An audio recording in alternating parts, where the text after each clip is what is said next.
చాలా స్పష్టంగా మా పార్టీ విధానాన్ని మొత్తం రాష్ట్ర ప్రజల ముందు పెట్టడం జరిగింది. అందులో 3-4 విషయాలు ఇప్పుడు శ్రీనివాస్ యాదవ్ గారు కూడా ప్రత్యేకంగా ప్రస్తావించినారు.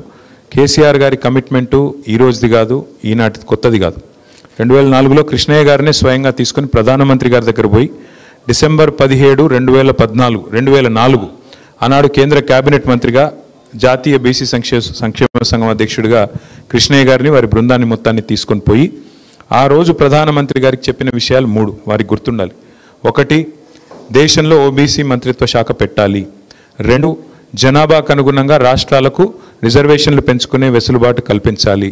3వది, చట్టసభల్లో బీసీలకు రిజర్వేషన్లు కావాలి. ఈ 3 అంశాలను కూడా భారతదేశంలో నాకు తెలిసి కేసీఆర్ స్థాయిలో, క్యాబినెట్ స్థాయిలో మాట్లాడిన మొట్టమొదటి నాయకుడు కేసీఆర్ గారు, కేంద్ర క్యాబినెట్ మంత్రిగా. 2వది, సరే తెలంగాణ రాష్ట్రం ఏర్పడ్డ తర్వాత మా చిత్తశుద్ధిని మాటల్లో కాదు చేతల్లోనే చాటుకున్నాం. మార్కెట్ కమిటీలో రిజర్వేషన్లు కల్పించడం అయితేనేమిటిది, అట్లాగే మొట్టమొదటిసారి అడ్వకేట్ జనరల్గా ఒక బలహీన వర్గాలకు సంబంధించిన బిఎస్ ప్రసాద్ గారిని నియమించడం అయితేనేమి, అట్లాగే 10 రాజ్యసభ సీట్లు వస్తే అందులో 5 సీట్లు మరి బలహీన వర్గాలకు కేటాయించుకోవడం అయితేనేమి, ఇట్లా ఎన్నో సందర్భాల్లో, ఒకసారి కాదు, ఇవన్నీ కూడా కేసీఆర్ గారు చేసిన విషయం నేను మీకు గుర్తు చేస్తూ ఉన్నా. అట్లాగే ఒకసారి కాదు, శాసనసభలో రెజల్యూషన్ ఈరోజు కొత్తగా కాంగ్రెస్ ప్రభుత్వం చేసింది ఏమీ లేదు.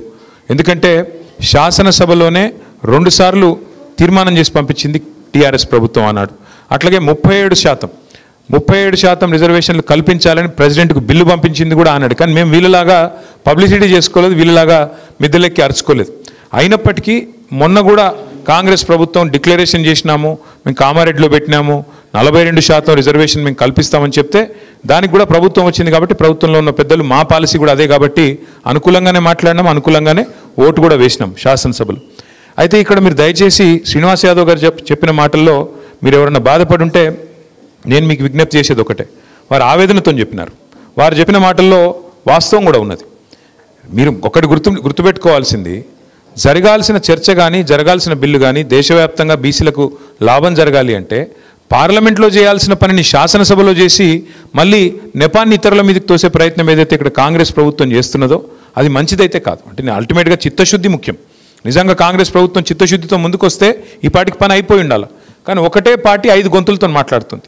ఒకరోజు ఏమంటుంది, మేము రాజ్యాంగ సవరణ ద్వారా సాధిస్తామని వాళ్ళే మాట్లాడతారు. ఇంకో రోజు పార్టీ పరంగా రిజర్వేషన్లు ఇస్తామని వాళ్ళే చెప్తారు. ఇంకొక రోజు ఆర్డినెన్స్ చేసినాం అయిపోయిందని ఇంకో రోజు వాళ్ళే చెప్తారు.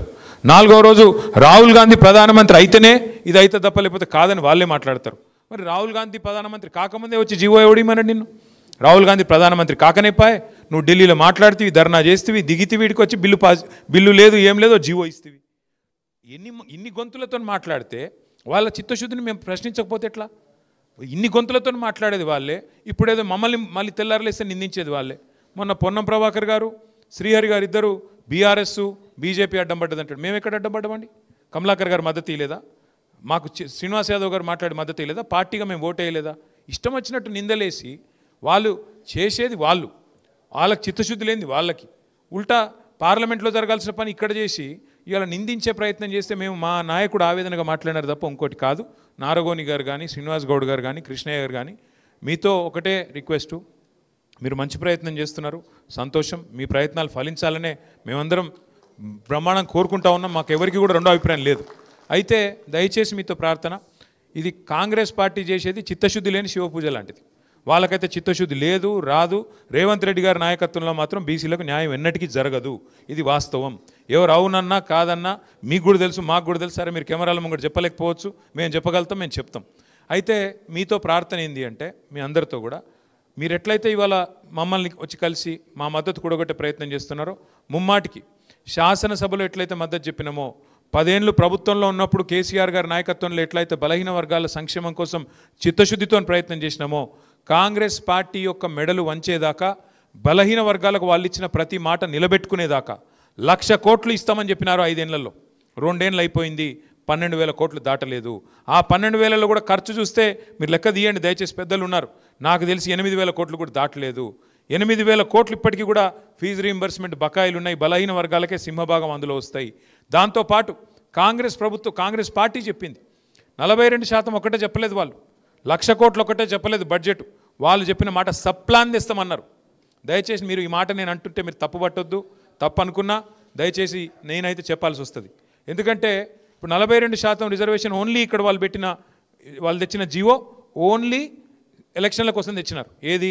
లోకల్ బాడీ ఎలక్షన్స్ కోసం. విద్యలో ఎక్కడ పోయింది? మరి ఉపాధిలో ఎక్కడ పోయింది? 42% కాంట్రాక్టులలో ఇస్తామన్నది ఎక్కడ పోయింది? దాని గురించి ఎందుకు మాట్లాడతలేం మనం? ఇప్పుడు 4 సర్పంచ్లు అయితేనో 4 ఎంపీటీసీలు అయితేనో 10 మంది జెడ్పీటీసీలు అయితేనో కాదు కదా. అల్టిమేట్గా 42% వాటా కాంట్రాక్టులలో ఎందుకు రావద్దు? మరి వాళ్ళే చెప్పిండ్రు కదా బీసీ డిక్లరేషన్లో. అది రావాలి అంటే కేవలం మనం ఓన్లీ రిజర్వేషన్ల గురించే మాట్లాడతామంటే రిజర్వేషన్ అల్ల కూడా రావాలి కదా. మరి దయచేసి మీతో ప్రార్థన, దీన్ని విస్తరించండి. విస్తరించి డిక్లరేషన్లో చెప్పిన ప్రతి మాట, 1,00,000 కోట్ల బడ్జెట్ అయితేనేమి, సబ్ ప్లాన్ అయితేనేమి, 42% వాటా ఇస్తామన్న మాట అయితేనేమి, వాళ్ళ చేతిలో ఉన్నాయేమో ఇయ్యరట, వాళ్ళ చేతులనే ఇస్తలేరు. అది మనం అడుగుతలేం. 42% ఇవాళ కాంట్రాక్ట్లలో వాటా ఇస్తా అంటే ఎవరు ఆపుతున్నారు? ప్రభుత్వం ఒక జీవోతో అయిపోదా? దానికైతే ఎక్కువ అడ్డం రాదు కదా, దానికైతే సీలింగ్ లేదు కదా, సుప్రీంకోర్టు లేదు కదా. దాని గురించి ఎందుకు మాట్లాడతలేం? మరి ఇవాళ రేవంత్ రెడ్డి గారి ప్రభుత్వం 2 ఏళ్ళు అయిపోయింది. 42% వాటా కాంట్రాక్ట్లలో బలహీన వర్గాలకు ఇస్తే ఎంతమంది బాగుపడతారు? 42% వాటా ఉపాధిలో ఇస్తే, విద్యలో ఇస్తే ఎంతమందికి లాభం జరుగుతుంది? కేవలం పొలిటికల్ రిజర్వేషన్ ఒకటే కావాలా? మిగతా వద్దా? పొలిటికల్ రిజర్వేషన్ కూడా కావాలి, మిగతాయి కూడా కావాలి. ఆ మిగతాయి కూడా మాట్లాడాలి. 1,00,000 కోట్ల బడ్జెట్ వచ్చేదాకా కొట్లాడాలి. దానికి బీఆర్ఎస్ పార్టీ మీ బంధుకు సంపూర్ణంగా నైతిక మద్దతుగా మేము నిలబడతాం, మీతో ఉంటాం. కానీ మా శ్రీనివాస్ యాదవ్ గారు చెప్పిన దాంతో నేను సంపూర్ణంగా ఏకీభవిస్తూ ఉన్నా. ముఖ్యమంత్రి గారు చేసే మోసం ఏదైతే ఉందో, చిత్తశుద్ధి లేని శివపూజ కాంగ్రెస్ ప్రభుత్వం ఏదైతే చేస్తుందో, దయచేసి వారిని విశ్వసించకండి. శ్రీనివాస్ గౌడ్ గారు, జాజుల శ్రీనివాస్ గౌడ్ గారు ఒక మాట అన్నారు. అన్నా ఇది సుప్రీంకోర్టు లాన్లో ఒక మాట చెప్పినారు, అది ఎవరు చెప్పట్లేదు, 1992 విషయంలో అన్నారు. వారితో కూడా నేను విజ్ఞప్తి చేసేది ఏమంటే, ఈ దేశంలో ఈరోజు మనదొక్కటే కాదు, చాలా కోర్టు కేసులు నడుస్తూ ఉన్నాయి. మహారాష్ట్రలో అయితే ఎన్నికలు అయిపోయినాక రద్దు చేసిండ్రు. మీకు యాదకుండాలి, మీకు తెలవాలి. మహారాష్ట్రలో ఎన్నికలకు పోయినరు, రిజర్వేషన్లు పెంచినరు, ఎన్నికలు అయినాయి, మొత్తం ఖర్చు పెట్టినరు ఎక్కడోళ్ళక్కడ. మరి అల్టిమేట్గా మళ్ళీ వాళ్ళకి ఎవరికి పదవులు లేకుండా మొత్తం రద్దు చేసి పారేసింది కోర్టు.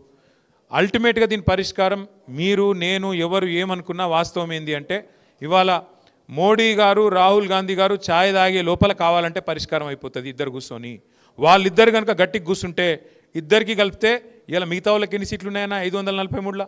ఎన్డీఏకు ఉన్నాయి, ఇండియా కూటమికి ఉన్నాయి. మిగతా వాళ్ళకు మా వాళ్ళందరికీ మిగిలినాయి 18.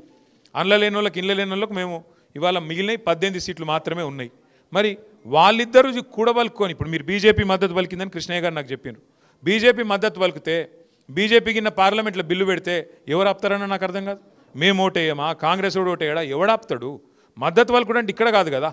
ఒకసారి మోడీ గారి దగ్గర తీసుకుపోమని బీజేపీ వాళ్ళకి చెప్పరు, మేము కూడా వస్తాం. మోడీ గారి దగ్గర అపాయింట్మెంట్ ఇప్పిండ్రి, మేమందరం వస్తాం. మోడీ గారు ఒక్కసారి అనుకుంటే దెబ్బకే అయిపోతుంది. తెల్లారి బిల్లు పెట్టచ్చు, స్పెషల్ సెషన్ పెట్టచ్చు, బిల్లు పెట్టచ్చు, ఒడిసేపోతుంది. అంటే నేను అనేది ఏంటంటే, ఇక్కడిక్కడ కొట్లాడుకున్నాడు, ఇక్కడ యుద్ధాలు చేసుడు, ఒకళ్ళ మీద ఒకళ్ళు మాటలు చేసుడు, పొన్నం ప్రభాకర్ మమ్మల్ని తిట్టుడు, మేము ఆయన తిట్టుడు, పొన్నం ప్రభాకర్ మళ్ళీ అడ్లూరు లక్ష్మణ్ తిట్టుడు, మధ్యలో ఇవన్నీ ఎందుకు ఊకే?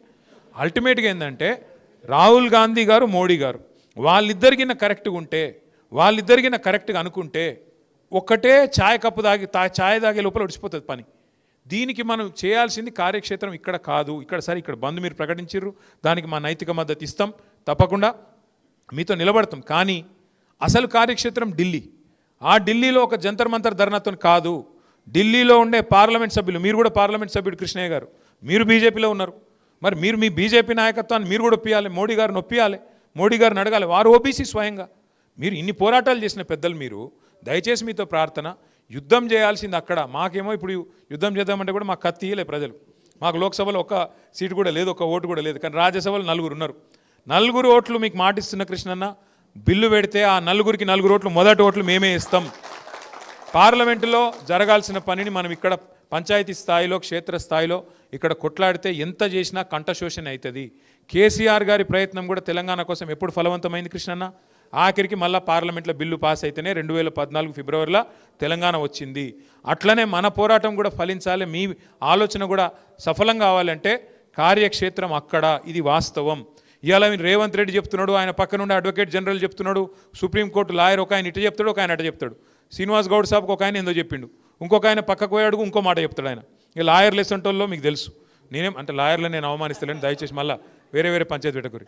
నేను అనేది దయచేసి మేము మీతో పూర్తిగా ఈ పోరాటంలో శాసనసభలో నిలబడ్డం, రేపు నైతిక మద్దతు కూడా ప్రకటిస్తున్నాం. 18 నాడు మీ పోరాటం ఫలవంతం కావాలని కోరుకుంటున్నాం. కానీ అసలు పంచాయతీ అసలు అది అంటారు చూడదేదో ఆయన చిలుకలో ఉంటుంది ప్రాణం అంటారు, ఆ మాయల పకీర్ ప్రాణం చిలుకలో ఉన్నట్టు అసలు దీన్ని మొత్తం మర్మం ఎక్కడుందంటే పార్లమెంటులో లోక్సభలో ఉన్నది. ఆ లోక్సభలో తెగాలంటే కృష్ణన్న మీరే బీజేపీలో ఉన్నారు, మీరే వారి తరపున రాజ్యసభకు వచ్చిండ్రు, మోడీ గారు అపాయింట్మెంట్ ఇప్పిర్రి, మేము కూడా వస్తాం, అట్లాగే కాంగ్రెస్ వాళ్ళని కూడా కొంట పోదాం, అందరిని కొంటపోయి వాళ్ళని అక్కడిని ఇరికించి బిల్లు పెట్టిపి స్పెషల్ సెషన్ పెట్టిపి మా ఓట్లు వేస్తాం, మీకు అండగా నిలబడతాం, తర్వాత మీకు బ్రహ్మాండంగా వాళ్ళు వీళ్ళు పాలాభిషేకం ఏం చేసుడేంది మీకు మేమే చేస్తాం. Thank you. మళ్ళొకసారి అందరికి నమస్కారం. మాది జూబ్లీ హిల్స్ మీటింగ్ నడుస్తున్నది కృష్ణన్న, రివ్యూ మీటింగ్లు నడుస్తున్నాయి. దయచేసి మీరు ఇక్కడ దాకా వచ్చి ఇంతసేపు మాత్రం గడిపినందుకు ధన్యవాదాలు. మా నైతిక మద్దతు మొత్తం మీకు ఉంటుందని చెప్పి మళ్ళొకసారి తెలియజేస్తూ మీకు హృదయపూర్వక నమస్కారాలు. Thank you.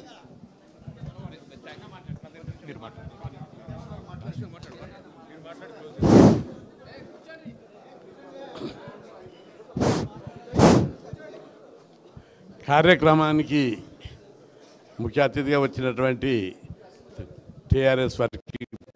BRS working president KTR గారికి, మధుసూదనాచారి గారికి, శ్రీనివాస్ గౌడ్ గారికి, శ్రీనివాస్ యాదవ్ గారికి, రవిచంద్ర గారికి, అదేవిధంగా మన జాక్ లీడర్లందరికీ పేరు పేరున నా యొక్క హృదయపూర్వక నమస్కారాలు.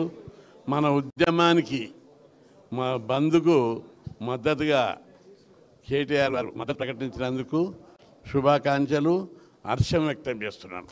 అయితే ఇక్కడ మన ఉద్యమం ఎందుకు చేస్తున్నామంటే ఒక ఉద్యమం చేపడితేనే కేంద్ర ప్రభుత్వాలు రాష్ట్ర ప్రభుత్వాలు దిగి వస్తాయి.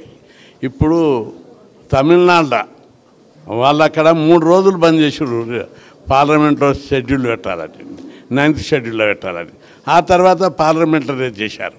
ఇక్కడ ప్రజా ఉద్యమం లేకుండా ఏ సమస్య యొక్క తీవ్రత రాదు. ఉదాహరణకు తెలంగాణ విషయంలో తీసుకుందాం. తెలంగాణ అప్పుడు